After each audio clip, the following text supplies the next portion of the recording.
Hey guys, Tyler 2K here. Today we're talking about the Tekken 8 patch v.1.11. This is a patch that came out today, as you see in the bottom right corner of the screen, on January 14th. Originally, this was seeming like it was going to be a cosmetic-specific patch, but as it got released today, it's like, hey, there's actually some sizable buffs to Clive, which happened, I think, probably way sooner than expected than we have seen before. So in the past, typically what happens, like characters kind of get nerfed, and then it's like, okay, you get a little bit of nerf here, a little bit of nerf there. But this was a pretty sizable one right away. So I don't think it's going to annihilate the heart of Clive, because we'll talk about him later. But it's definitely a step in the right direction, which is very, very heartening to see from Namco, simply because, you know, of the DLC we've seen thus far, Eddie, Lydia were kind of a little bit undertuned, arguably. Heihachi's just kind of about mid-tier, and then Clive was arguably top 10. But so far, from like versus what we've seen in the past, Namco definitely a step in the right direction, especially now with these nerfs for Clive coming out. Man, when did he come out? Like 2 weeks ago, maybe 2.5 weeks ago now. So yeah, commendations to Namco for doing a really good job. So again, while this looked like it was going to be a cosmetic patch, oh hey, you know, we have a couple new shop items. Main benefit, of course, that they've shown off in the season 2 kind of teaser trailer, that we're going to have more customization slots. We also get hit with this like Clive adjustment. So yeah, crazy good. We'll talk about it, like I said, in the second half of this. But for now, let's go ahead and start with the v.1.11 options. Oh yeah, just one other thing. Originally, I was going to do a v.1.10, but I had already downloaded the patch, and also, if I remember correctly, I think it was gone the day or the day after it had come out. So by the time it's like, I won't make the v1.10 patch, because even though there were a decent amount of character changes, it was just too late, and unfortunately I had patched it too early. Usually I like doing the patch first, that way if there's anything we need to talk about, I can show it rather than have to do a down rev or stuff like that, or say secondhand, so we can test it at the same time right away. Okay, so let's go ahead and jump into it. So character customization slots.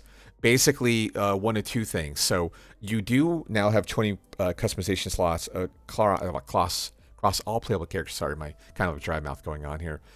So now you can also share them. You can set your favorites. You can replace it, so that way you don't have to go through all 20 slots. You can have your favorite at the tippy top if you sort of want. So, if previously, let's say you had like 10 customizations right now, but you don't want to delete those. Now with the v.11 patch coming out, you can set your maybe number 17 is your favorite, but you don't want to flip through all like 20 options or 5 pages there. So now you can just set like, okay, 17 is my favorite, and that will be the one I use from now on. So that's kind of nice. That way, if you want the extra customization, it's there. Otherwise, you can always set your favorite and then jump right into battle right away.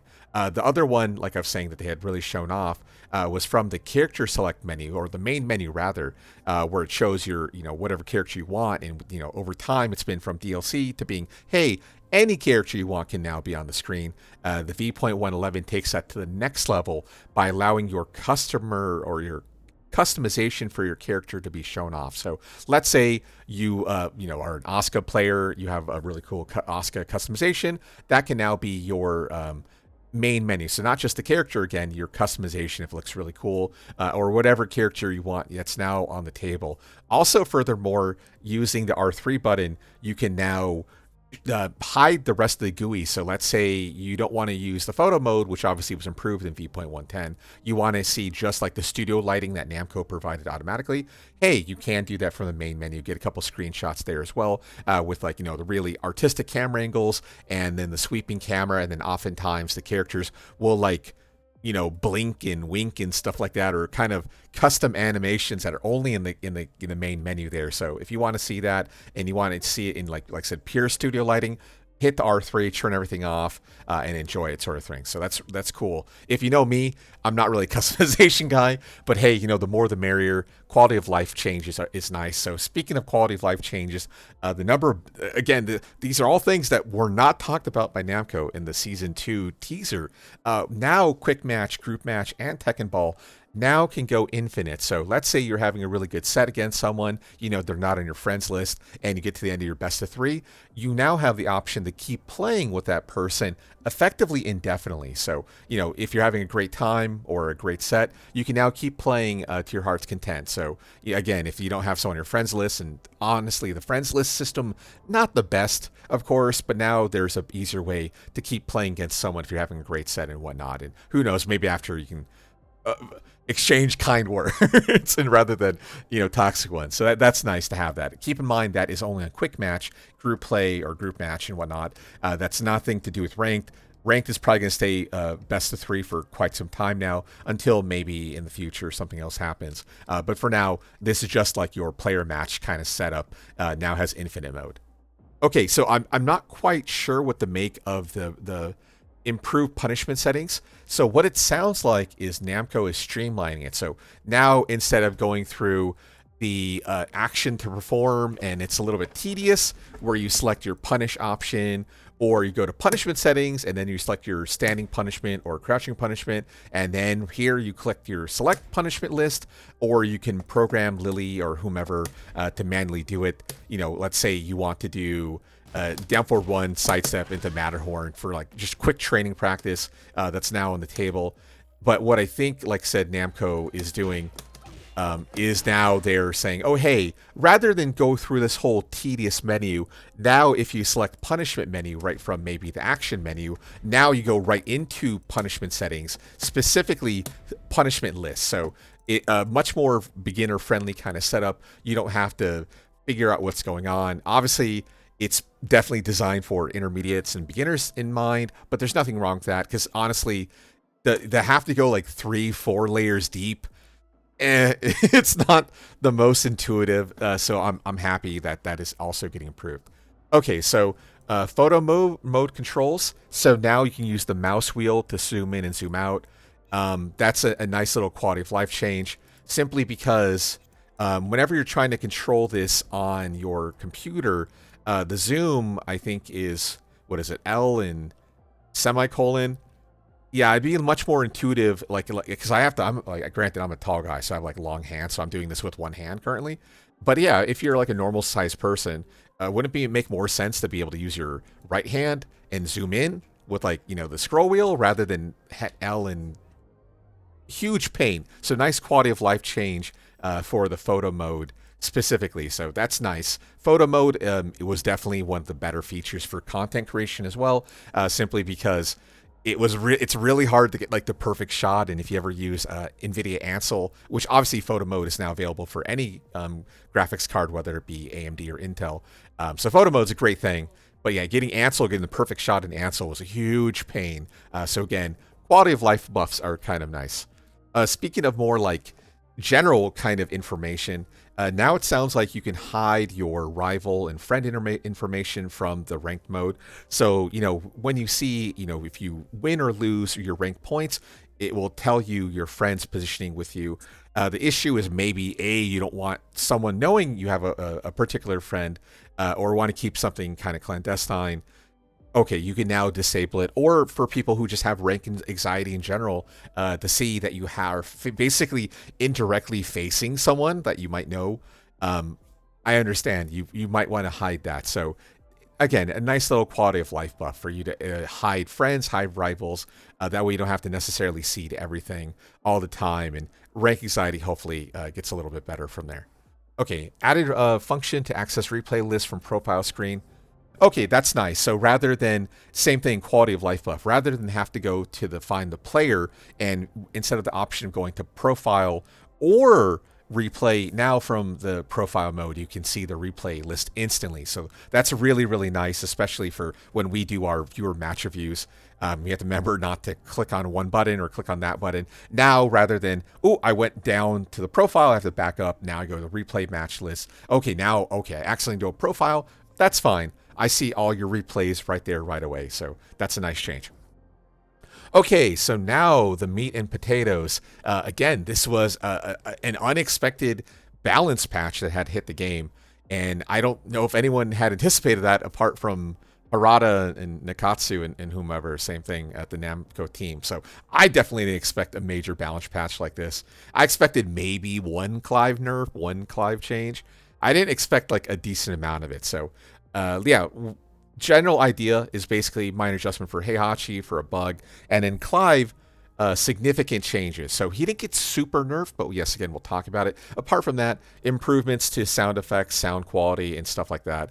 There is some kind of jank in the game currently that has been there for quite some time. If you're used to like Tekken 7 and older games, the sound is a little bit more consistent in this game between a few kind of unintended bugs and just general art decisions.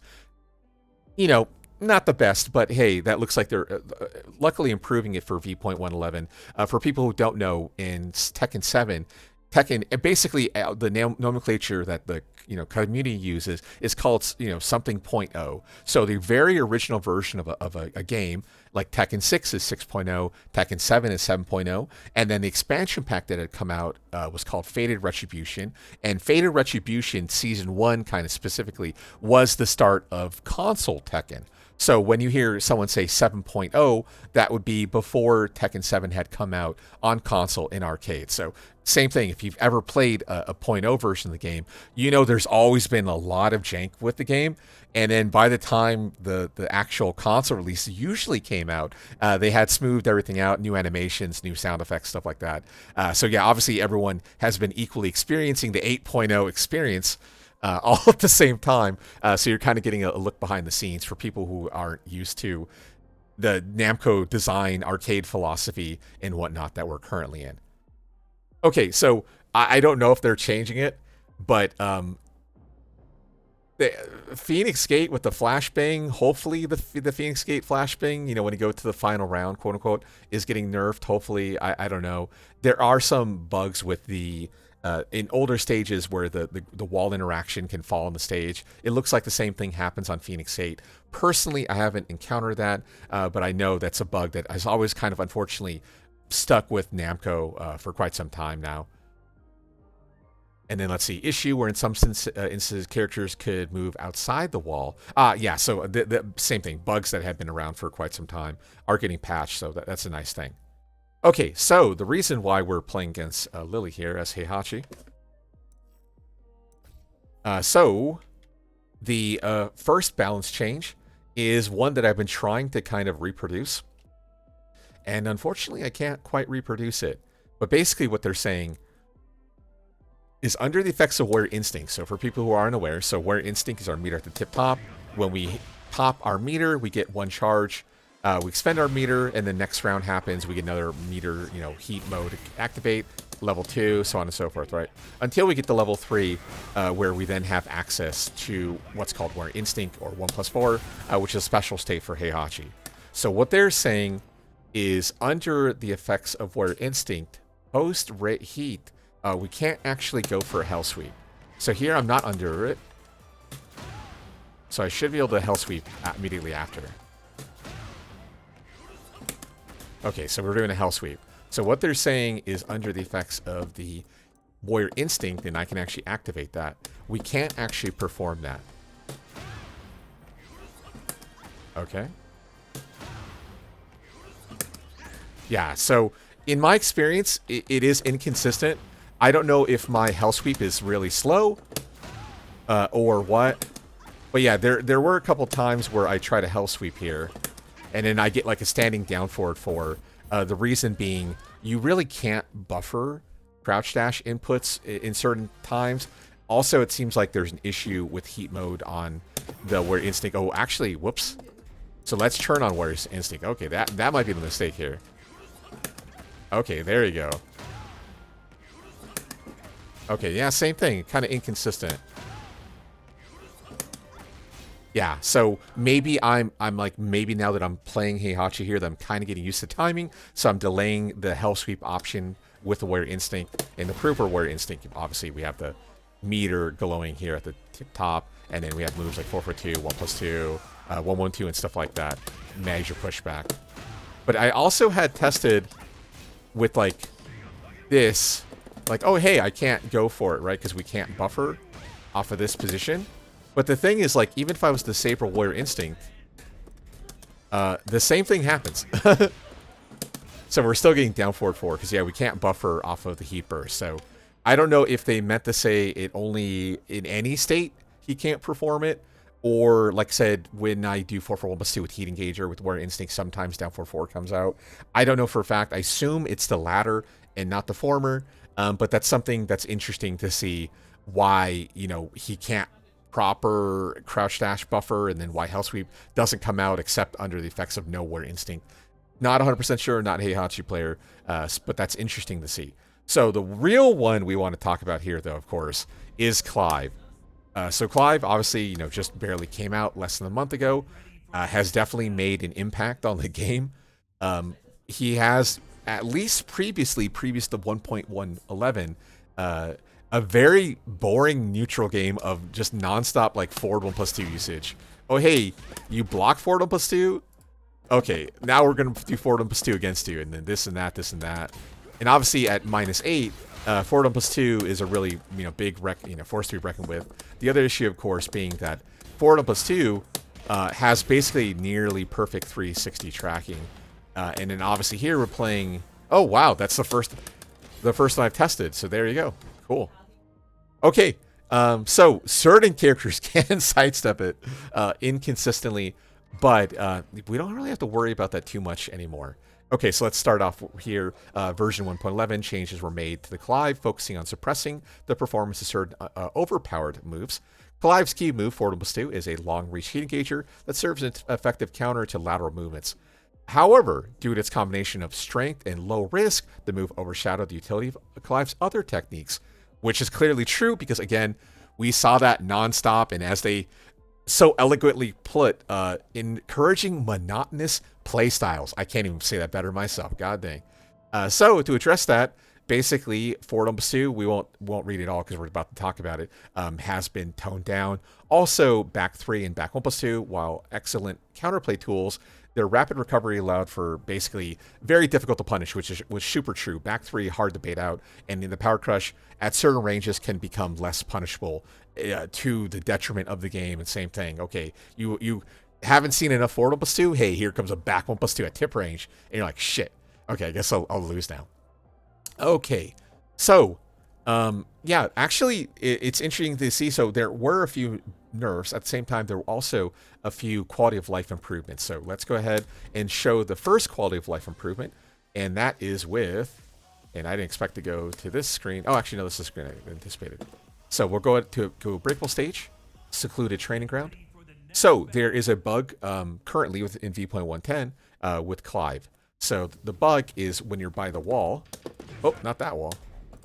Let's put her on the breakable wall. So that would be restart position, wall break. Okay, so when we hit our opponent here with the heat smash, this does cause a strong break. But if you look at the frame data, we can't... Oh, actually, it doesn't tell us the frame data there. But what happens is I can't actually hit her. So I'm going to mash down for 1. And I can't actually hit her. So whereas other characters would cause a strong, a wall break and then get a combo after, unfortunately, Clive can't. And actually, the only thing he can't get, and let's see if I break the wall here. Okay, we're not going to. The only thing that is guaranteed right now is down forward generic on 12. So that's the only thing we get. So we get a little chipping low. Hey, that's it. So yeah, in v.1.11, that will be fixed to allow for a full follow-up combo to hit afterwards. So typically, like any other wall break character, you're going to break the wall, you get a combo after. It'll probably be something like downward 1-4-3 if you want to be lazy, and it end with like the fly 2 or whatnot, whatever you want to do there. So yeah, first change. Again, not really a buff, even though it gives a little up arrow with it. It is just simply a bug fix. It's something that has been bugged since Clive had come out, and that will be getting nerfed. So that's a very, very good thing. So let's go ahead, go back to the infinite stage, just to show off the next part here. So as mentioned, forward 1+2, incredibly strong tracking tool. But in v.1.11, we'll be getting hit quite hard. Okay, so the first one, like we've seen here, so clearly Lily can sidewalk. Was that on block? Or was that on hit? Oh, on hit she can step it, but on block she can't. That's why you test. If you want to test stepping, like start here and then go and do manual testing afterward. But yeah, here Lily is able to sidestep us and evade incoming. Out of curiosity, can she sidewalk the other way? No, she doesn't. So let's say you're playing a character who's not Lily, and you're able to sidestep forward plus 2. What happens now is the first hit of forward plus 2 will have, I think, less tracking in general. So just the tracking performance. Okay, so first things first. So if the first move whiffs, so like for instance in this case here, oops, say my turbo. I still need to turn that shit off. So if the first move whiffs, it sounds like the second move will never, ever, ever kind of track, rather than the forward plus 2 having good tracking, and then the second hit of forward plus 2 also having very good tracking as well. So now, if again the first one whiffs, the second one will completely miss, which is a good situation indeed. Reduce the distance to opponent on block. Ah, okay, nice. So that's probably not a big deal. But now they're saying on block, the forward plus 2 will leave you closer. So I suppose at like tip range, yeah, maybe second hit tip range if you're able to get it. Because again, this hit's so far away. The block distance will be iffy. Okay, now I think most 12s will hit at that range. Spoiler alert. Okay, so your a lot of 10s will probably miss that distance. But the 12s should hit, which is good. Because forward plus 2 is now going from -8 to -12 on block. So while this will, it probably should be noted, the forward plus 2 will affect the like actual heat part of it. So we don't get a heat engage, we'll just get a knockdown. So sometimes, you know, the frame data will be worse in general. So instead of us being +10, we'll be +6 after knockdown. But of course, otherwise it's going to be heat engager, so it's kind of like a moot point. Similarly, it's also going to be heat dash cancel for full launcher, and then we'll get our combo afterwards, sort of thing. But again, -8 to -12 on block is a massive, massive change. And then again, if at tip range the forward plus 2 is going to have no pushback, you won't have to even worry about possibly whiffing like your 10 frame or 12 frame afterwards. So that is a major, major, major, major nerf. So that's a great thing because, yeah, forward plus 2 battles a little bit excessive in v1.10. So I can't wait to see that get nerfed. Okay, so down back 1 plus 2. This is interesting because this probably is, I mean, technically it is a quality of life change, but it's also, I would say, also a buff here.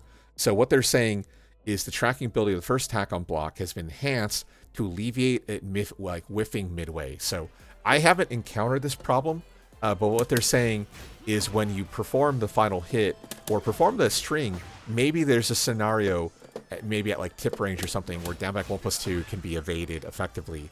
And now it's no longer going to completely whiff. So for people who don't know, down back 1 plus 2 is important to understand. Because on the first hit, it's punishable, and then second hit's -13. So it's like, okay, you take a guess against your opponent. Okay, are we going to try to punish the initial down back 1 plus 2, or are we going to try challenging the final hit for -13?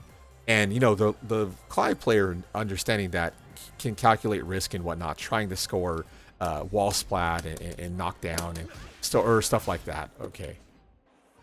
But now it's no longer going to, like, phantom whiff.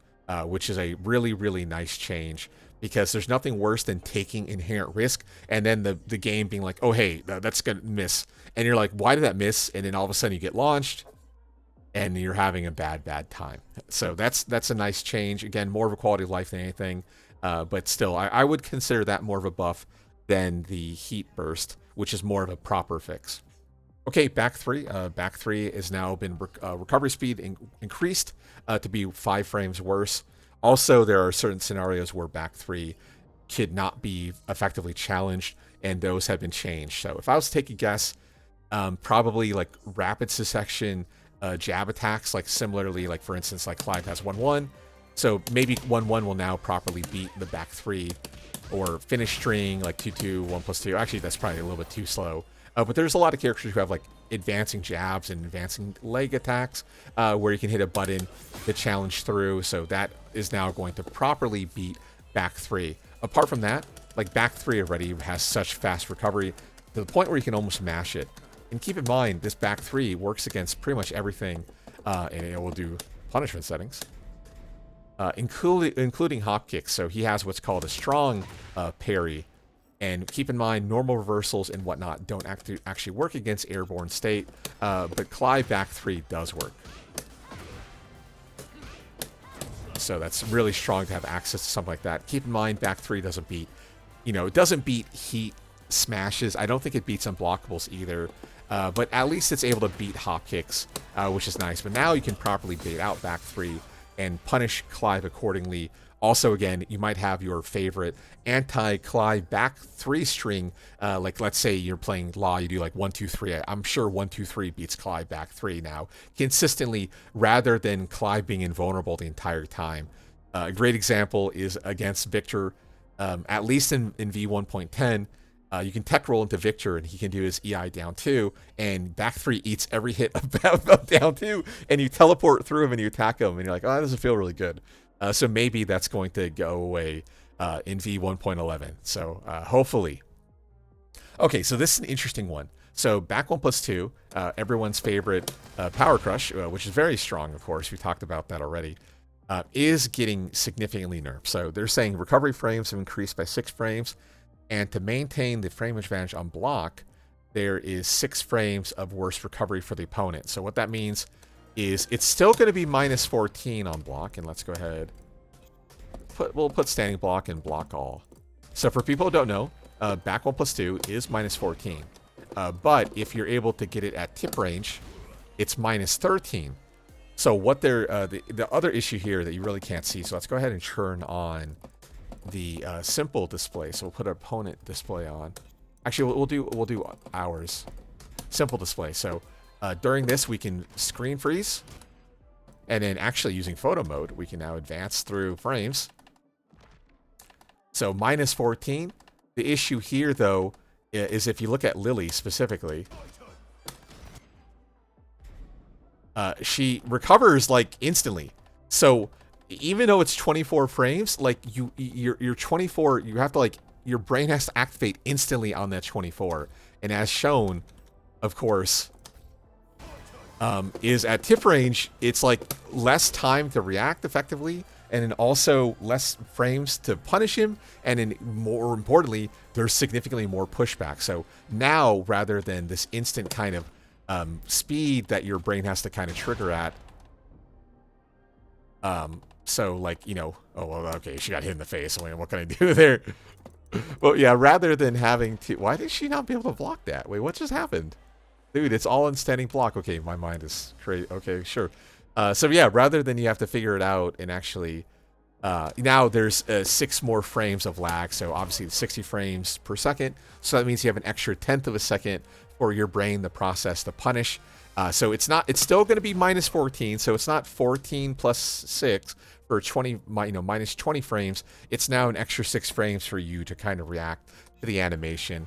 Also, furthermore, back 1+2 is now less damage. So obviously, when it absorbed the hit, and let's go ahead and show that rather than tell it. When they absorb the hit, they get hit kind of hard. And let's turn off hop kick. Let's just do like 1, 2. We'll do 1, 2, 3. That way she's on the ground instead of 1, 2, 4. Okay, so I'm gonna hit her in the face. Oh shit. Okay. Okay, she attacked too fast. So we'll just do like 1, 2. We'll do 1, 2. How about that? Or I will do like downport tier or something like that.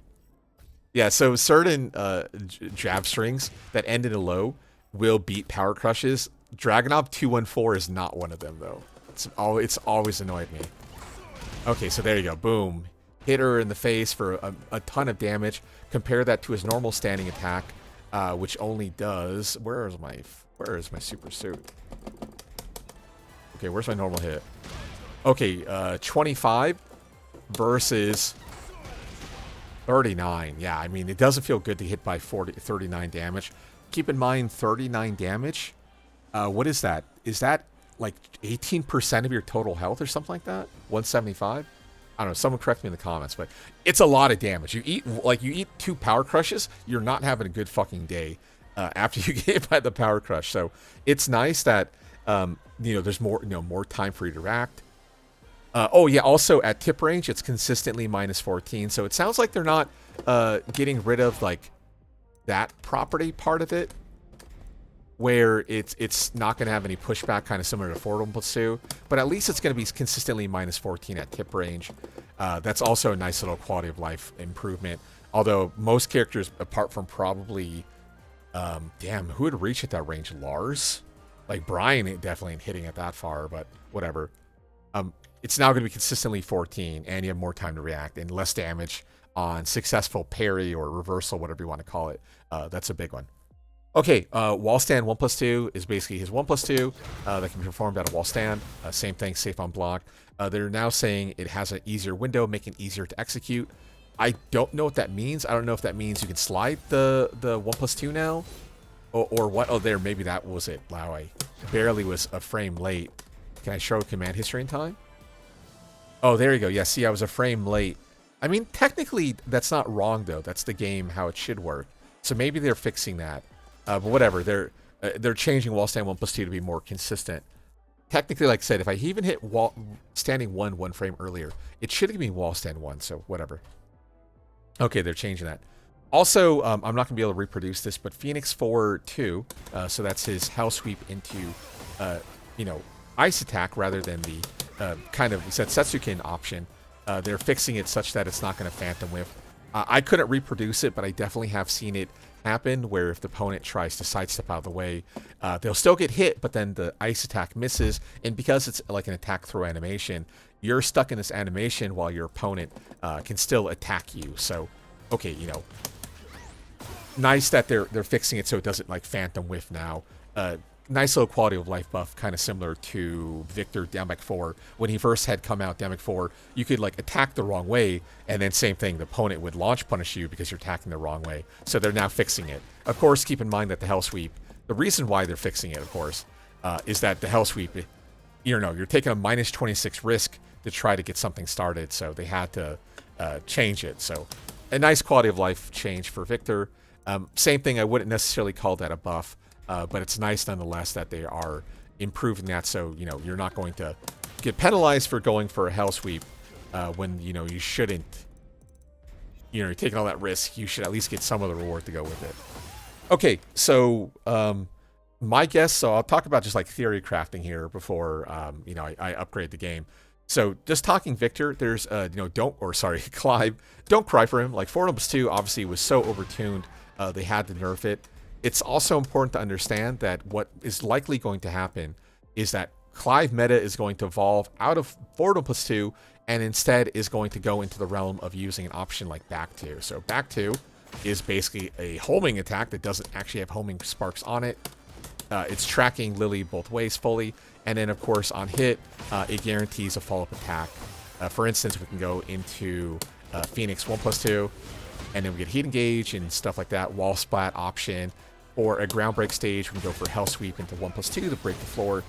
I mean, the world is your oyster. I mean, hell, you can even go for heat smash with same thing. Power breaks the floor to do a lot of damage and get a combo afterwards. So we're going to see much more back 2 meta going on for meter generation and homing options and whatnot.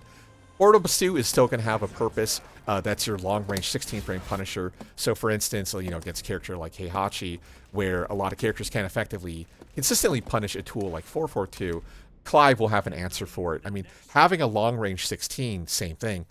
Don't cry for him. Like, very few characters actually have access to a tool like a long-range 16. So, even at...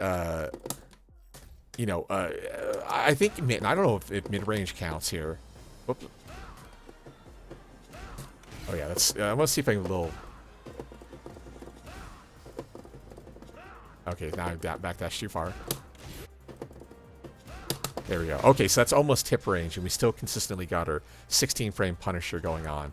So I mean, that's nice. They still have access to that, and then furthermore, they're nerfing the block part about it, but between being a punish and also same thing, going to be heat dash cancel launcher.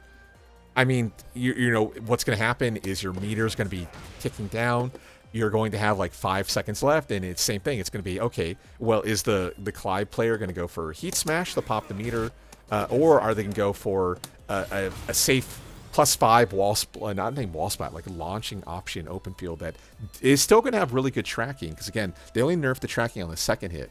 So the main nerf to forward pursuit will be the -12 specifically. So I think that's going to create some interesting dynamics. Just be ready, guys, to duck a lot, which is then going to set up a lot more downward 2 with Clive and so on and so forth. But at least it's an exciting time to be a Clive player. I definitely want to give him a shot. The Force User Brain is going to be a nice change to Clive, because again, this is like the first DLC character who started out in top 10, arguably across the board for most players here. So it's a nice welcome change, and I for one can't wait to try it out. Okay, I think that's all we have. Comments, questions, concerns, YouTube, Red, Twitch, Twitter. Okay, fix win streak in player match to reflect consecutive wins within the same set. Oh, interesting. Does that mean when you restart your game, you lose your win streak? I don't know. But yeah, if I made a mistake, please let me know the time code to set mistake. Beyond that, anything you want to see, let me know. Again, we're in between seasons and tournament season, so feel free to hit me up. YouTube, Red, Twitch, Twitter, please leave a comment. Beyond that, I'll see you guys next video. That's all.